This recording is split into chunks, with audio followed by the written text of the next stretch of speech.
I think I maybe like romance novels now. I read a lot of romance novels this summer. Maybe not like a lot, but a lot for me. I read 6. I would never considered myself a huge romance novel fan. I do like books with romance in them, fantasy with romance, nice. Literary fiction with romance, nice.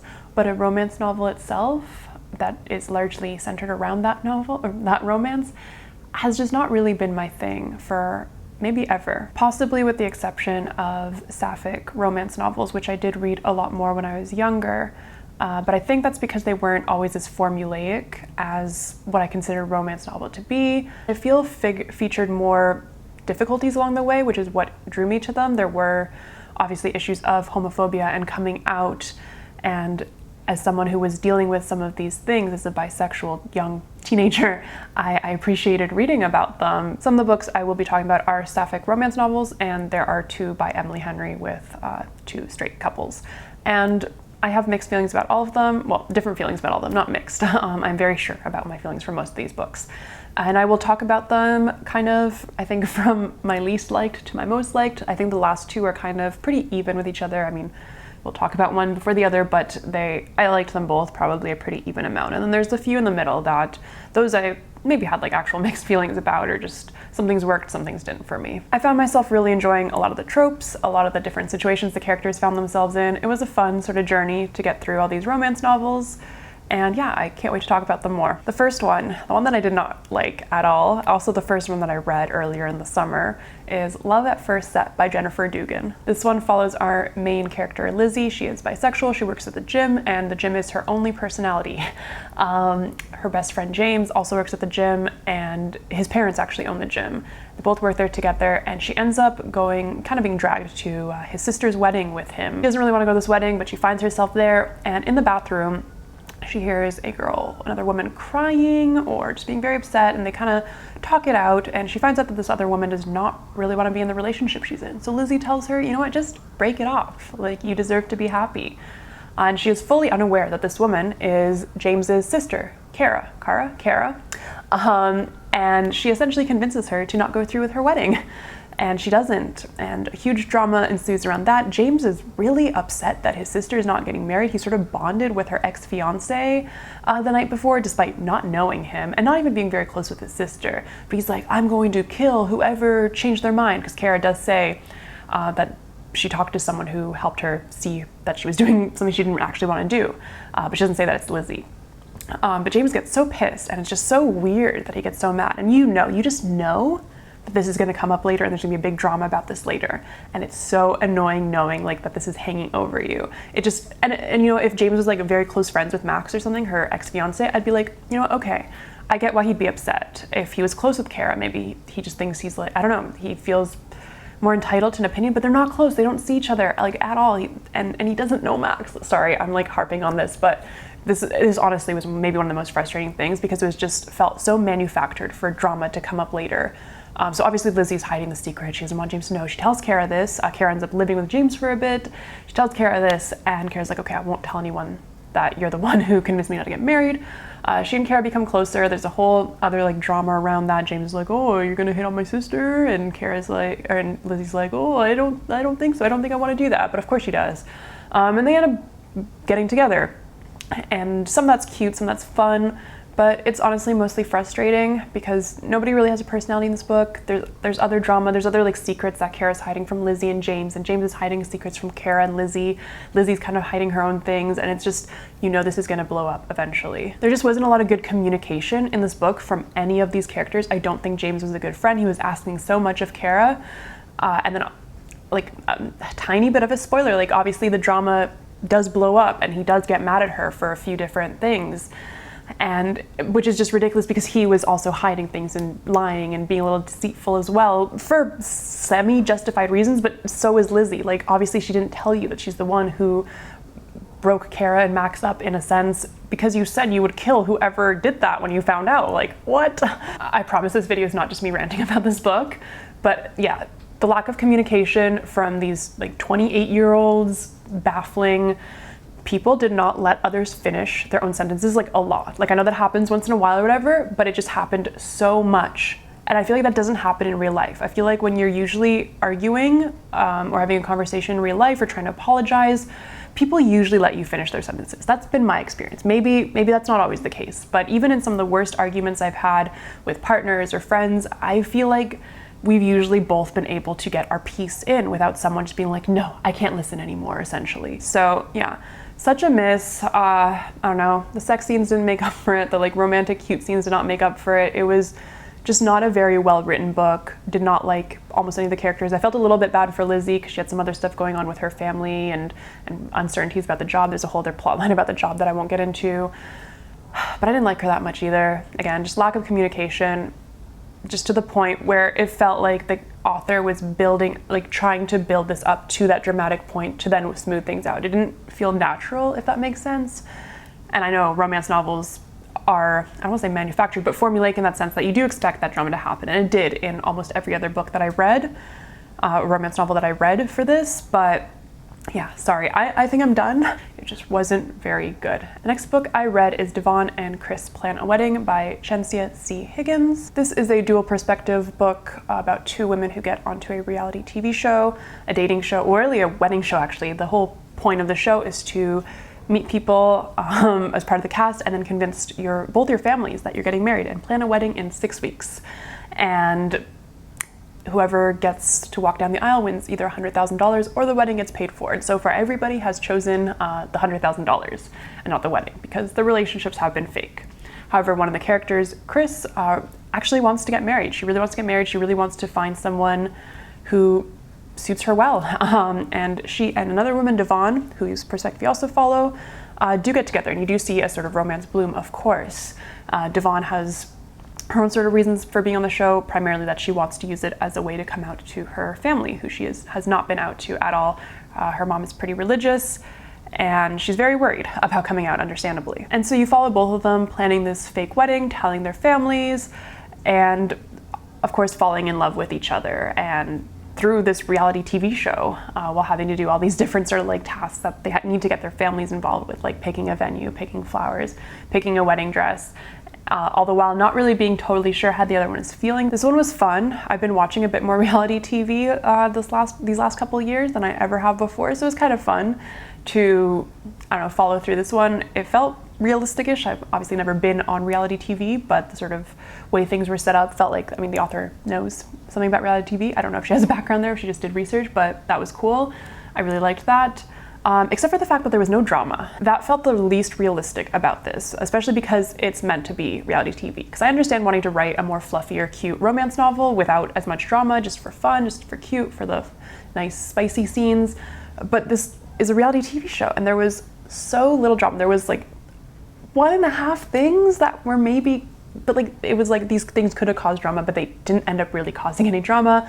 I also felt like, and this isn't really a spoiler, it happens pretty early on, but both families kind of accept this marriage a little bit too easily, like without questioning. I feel like my parents would be like, they're like, what? We've never met this person that you're engaged to. You want to get married in 6 weeks? Like, come on. Like, we know you. We know this isn't something you do. And the parents didn't question that as much. Things just worked out so well. There at least was no annoying drama like there was in Love at First Set. That was appreciated, but there was no drama at all. There was nothing. And so that just felt a bit weird to me. It wasn't as interesting to read through because it felt like there were no stakes for this relationship, for this sort of reality show that they're on. And that was a little bit disappointing. But if you're looking for a very cute, very fluffy and light romance with the reality TV show setting, I do recommend this one. It was pretty cute. The spicy scenes were really good. But that's kind of all I can really say about it. The next book is Hani and Ishu's Guide to Fake Dating by Adiba Jagirdar. And this is about two Bengali Irish girls who, as the title says, fake date for a while. The way this fake dating starts is Hani, a somewhat popular, and we'll get to that, somewhat popular girl comes out to two of her best friends saying she's bisexual, and they're like, how can you be bisexual without ever having been with a girl? She's like, wait a minute, I've actually been with a girl. I actually have a girlfriend right now. And the first person to come to her mind is Ishu, the other Bengali girl in their class, and someone who she's not actually very close with. And so she asks Ishu, she's like, hey, can you fake date me for a bit because of this reason? And Ishu's at first like, no, I don't want to. That's weird. And you didn't even consider like how this would affect me and like possibly outing me. Ishu does turn out to also be bisexual, but not out at all to her family. Well, I would say we're friends, but Ishu doesn't have any friends. Ishu is not a very likable person in the school, which is why she eventually agrees to this, because Hani, being a little more popular, she feels like could help her get the status of, or the title of head girl, who's just essentially, I don't know, it's like some prefect, some sort of title. I'm not Irish, I don't know if this is a UK or Ireland thing specifically, we've never had something like this, but essentially someone who oversees the last year and plans events and stuff for grade 12 girls. Ishu really wants to get into a good university, she really wants to impress her parents, and so that's kind of why she ends up wanting to do this, even though she's not actually interested in planning these events and things for her classmates, most of whom she does not like. But they go along with it, also catching feelings along the way and having some difficulties. This felt very real for YA in the sense that like Hani's very non-confrontational. The stakes feel a little bit higher than they actually are, but that feels a little natural just because things always do feel a bit more difficult when you're in high school than they do now. And looking back, you're kind of like, this isn't really a big deal, but it was at the time, or felt like it at the time. My biggest complaint about this one is neither girl really had a personality. Ishu is just like really into studying, impressing her parents, and she's very grumpy and kind of mean, and nothing else. Like she doesn't read or cook or, I don't know, care about any TV shows or anything. There's like no other nerdy interest or anything like that, which I feel like doesn't look great on university applications either if you want to round yourself out as a person, but that's just my opinion. Hani as well though, like I think she's described as like a popular girl in this book, but she really doesn't talk to anyone but these two friends, who by the way are very mean and very unsupportive friends. But again, that kind of felt real to the high school the high school experience of like, okay, you stick with people who you've known for a while. These are kind of, one of them especially is her childhood friend. But anyway, Hani also has no personality, no other friends. Like they mentioned the show Riverdale a couple times, but it doesn't seem like either of them actually like it that much. It's really Hani's two friends who like it. So I don't know what either of these girls do in their spare time besides hang out with each other, sort of, and study. So that just felt a bit weird to me, honestly. But I did like the relationship. I thought it was pretty cute. They were cute together. I like how they brought out different things in each other. I don't know, I felt like things didn't get wrapped up too much at the end in the way that they should have for their relationship, as well as some things that went down with Hani's mean friends. I just felt like things were sort of brushed aside. But overall, it was cute. It was okay. It was a 3-star kind of book. It was fine. If you're looking for just something kind of light, it was very easy to read through. I read through this very fast in like a day and a half. So if you're looking for something like that, I do recommend that. And the next book that I read that I actually just finished recently, so this is my sort of end of the summer romance novel, is Happy Place by Emily Henry. And I don't know how to rate this. It feels like it kind of fits into here because I really loved how it started. I thought it was at first I thought the idea was kind of like silly. It's about a couple who broke up about 5 months ago, but they haven't told any of their friends, and now they are stuck together at a beach house sort of place that they always used to go with their friends. Like every year, it's sort of a tradition. So they're stuck here for a week together, and they have to fake it for various reasons that they're still together. Which I was like, that's a little silly. Like, I don't know, who doesn't tell their friends after 5 months that they've been broken up with their partner who they've been with for like 8 years? But like, whatever, I'll excuse that for the sake of the narrative. One of the characters, you follow Harriet, the main character, and I like her perspective a lot. She's funny, she's a little like insecure, but very relatable. I don't really like her ex-fiance, they were engaged too. Her ex-fiance, Win. I didn't like him as much, but I was like, whatever, he's okay. I like their friends a lot. Their friend group is very fun. You kind of get these flashbacks to the past, how they met, and how everything kind of came together, and all the other fun stuff they used to do at university and at this like happy place together. So that was cute. And I was loving this book all the way to like the last quarter of it. You find out why they broke up, and that was sort of like a big intrigue throughout the whole book. You're like, why did they actually break up? Because they seemed very perfect for each other from the moment they met. I hated the reason they broke up, and I won't tell you what it is because it is a spoiler, and I do like the intrigue, but I just thought it was not a very good reason for a engaged couple of 8 years to break up. And it was like a tiny bit true to their characters. Like they were both very non-confrontational, insecure people, and there was a lot going on in their lives like right prior to this breakup, but it still felt so like, I don't know, again, just the lack of communication in this book, just if literally a couple questions were asked instead of just going straight to a breakup, I don't think the breakup would have happened. I really don't. And maybe technically it was good for them because they both kind of learned about things about themselves like along the way after the breakup. They had that time for themselves, which I still feel like could have done that together, like work through things together, but whatever. I did not like the reason they broke up. And so that just kind of, I don't know, ruined things a little bit for me after that, because I was like, this is just so silly. There's another sort of like drama around their friends that I also didn't like. One of their friends does kind of a shitty thing that you're like, whoa, this I don't know, just changed a lot of things. I don't want to spoil it at all.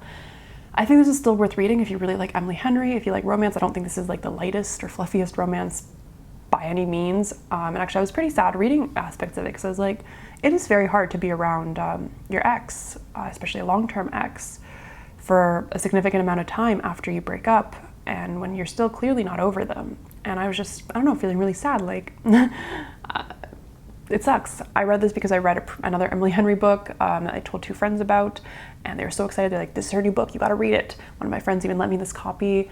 Thank you. That's the surest way to get me to read a book, by the way. Lend me a copy of it, because I don't like keeping other people's books for a very long time. So I'm just like, I need to get through this right away. But yeah, I didn't like it as much as her other one that I will talk about in just a bit. This next book, and these next two are pretty evenly tied in terms of like favorites. I like them both a pretty equal amount. They were both very cute and sweet, and I think I got emotional with both of them, honestly. But I'm going to talk about this one first, and that is Home Field Advantage by Dahlia Adler. I think Dahlia Adler might be my new favorite YA queer writer. I really liked her other book, Cool for Summer, that I read last summer, 2 summers ago. And I really liked this one. It was so cute and so interesting. I could not put it down. You just want to see where things are going to go.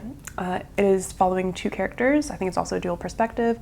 Amber, who is a cheerleader at her high school, and she wants to be made head cheerleader next year. So she's trying to do her best to impress, to be the peppiest and best cheerleader out there. It's really important to her, and it's really sweet how passionate she is about it. She has a lot of fun with it, but she has kind of a secret. She is into girls, but she feels like she can't really come out to anyone. And I appreciated this too, because it felt very real to high school for me, especially.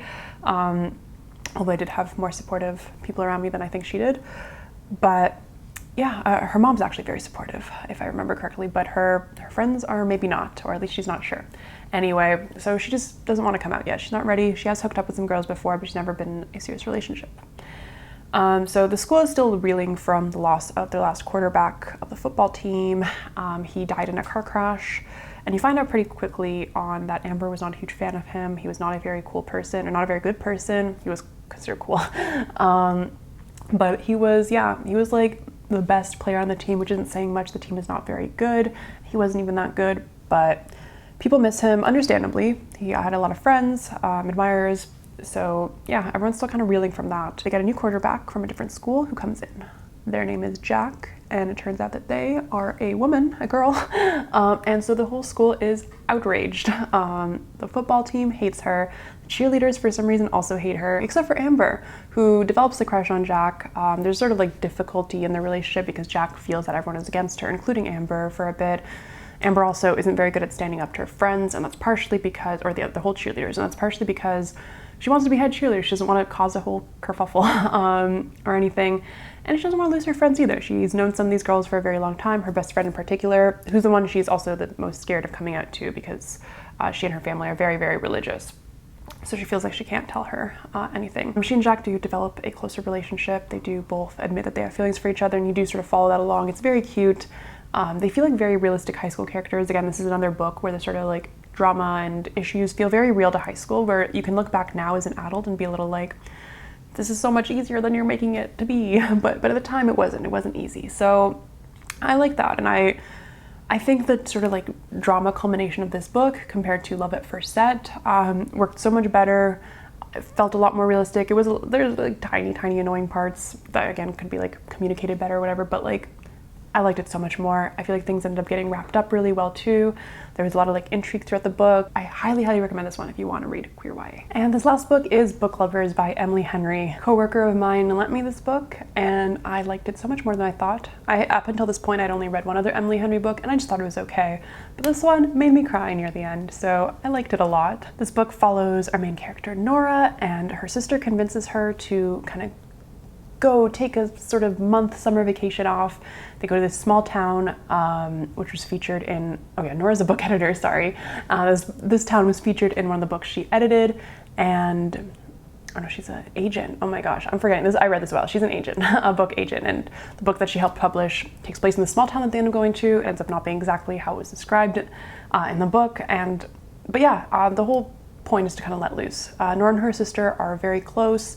They had a kind of difficult upbringing. They like really loved their mom. Their mom really tried their best, but they very much struggled financially. And after their mom died, Nora was essentially the caretaker of her younger sister. They have a very close relationship. I really liked reading about their relationship too.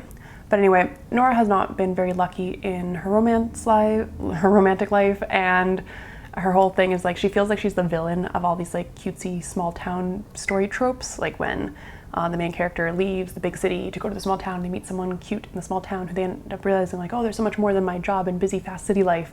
Anyway, Nora is the like person that gets left behind in the busy, fast city life. She is kind of workaholic, and workaholic characters or people kind of annoy me sometimes, and Nora sometimes did, but I liked her overall. And yeah, in this book, she ends up bumping into this person is actually a book editor, I believe, Charlie, and they'd met before talking about this book that she published that takes place in a small town, Sunshine Falls. He didn't like the book. Turns out he is from Sunshine Falls, and he is also there with his family for now. And this is a very much sort of like, it's not enemies to lovers exactly, because they weren't enemies, but they did have a sort of strained relationship with each other. And there's a whole lot of will they or won't they in this book. Once you very early on, you think like, oh, maybe they will. And then something happens like, no, we can't, well, they won't. And then again, it's like, oh, will they? And then it's like, no, they won't. Which I liked. I actually liked that. It was not frustrating. There were a lot of like things that they both needed to work through, like personally and family related stuff. Nora's little sister is keeping like her own sort of secrets. It's a whole thing. Very good though, very well written, very emotional. Yeah, I cried. I don't know, I really liked it. I don't know what else to say. I know this video has been going for so long probably, so I don't want to say too much more because everything else I can think of is a bit of a spoiler, but it's a very small, like a very cute small town romance type thing, but about people who don't necessarily like the small town that much, who love the city and who can't necessarily see themselves like leaving it despite finding this romance there. So yeah, I can see why people say this is considered Emily Henry's best book. I did like it more than Happy Place. Although again, like some of my friends I think liked Happy Place more than Book Lovers. But yeah, no, super glad I read this one because it's not a book that I would have picked up if my coworker had lent to me. And that's it. I hope this video did not go for too long. I know I complained about the first book for maybe a little bit too long. I hope you enjoy that. I really like hearing people complain about books, but maybe that's not everyone's thing. I like the drama. This is like a little, I don't know, maybe this is a little like weird, but I do read a lot of like one-star reviews of books that I also didn't like. Sometimes I'll read one-star reviews of books that I did like just because I'm curious, like, this was such a good book, how did you not like it? But I feel very vindicated when I read other one-star reviews of books that I gave a 1 or 2 star to, because I'm just like, yeah, I also had problems with this.